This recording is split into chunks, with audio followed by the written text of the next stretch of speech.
एक बार की बात है, एक गांव में एक बहुत ही कुशल मूर्तिकार रहता था। उसकी बनाई हुई मूर्तियां इतनी सुंदर होती थीं कि लोग दूर दूर से उन्हें देखने आते थे। एक दिन गांव के राजा ने उसे बुलाया और कहा, हमारे मंदिर के लिए भगवान की एक अद्भुत मूर्ति बनाओ, ऐसी मूर्ति कि लोग उसे देखते ही श्रद्धा से नतमस्तक हो जाए। मूर्तिकार ने राजा की आज्ञा मानी और अच्छे पत्थर ढूंढे निकला। गांव के पास ही एक पहाड़ी थी जहां बड़े बड़े पत्थर पड़े थे। मूर्तिकार ने उनमें से 2 बड़े पत्थरों को चुना और उन्हें अपने घर ले आया। अब काम शुरू हुआ। उसने पहले पत्थर पर छेनी हथौड़ी चलाना शुरू किया। जैसे ही उसके औजार पत्थर पर पड़े, पत्थर दर्द से चिल्लाने लगा, आह, ये क्या कर रहे हो? मुझे मत काटो, मत तोड़ो, मुझे बहुत दर्द हो रहा है, मैं ये सब नहीं सह सकता।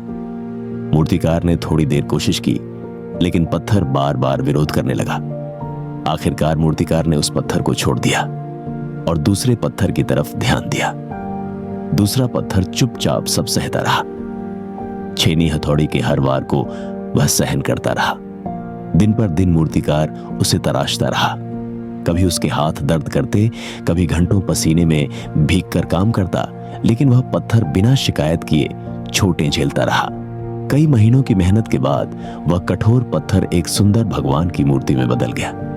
जब लोग उसे देखते तो कहते, वाह, कितनी अद्भुत मूर्ति है, ये तो सचमुच भगवान का रूप लगती है। अब मंदिर बनकर तैयार हुआ।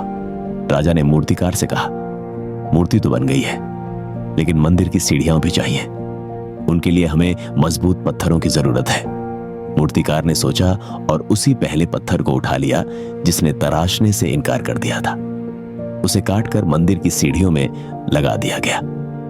समय बीता। अब रोज हजारों लोग मंदिर आते।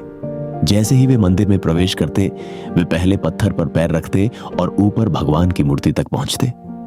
ऊपर वे उस मूर्ति को देखते और हाथ जोड़कर श्रद्धा से पूजा करते।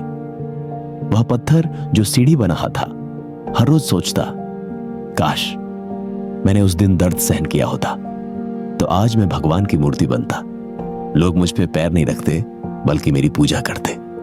और दूसरी तरफ वह पत्थर जो मूर्ति बना था मुस्कुराता और सोचता, मेरे दर्द और तकलीफों का ही फल है कि आज लोग मुझे पूजते हैं। जिंदगी में जब भी मुश्किलें आई, जब हालात आपको चोट पहुंचाई, तो घबराना मत। याद रखो, ये तकलीफें हमें तोड़ने के लिए नहीं, बल्कि हमें तराशने के लिए आती हैं।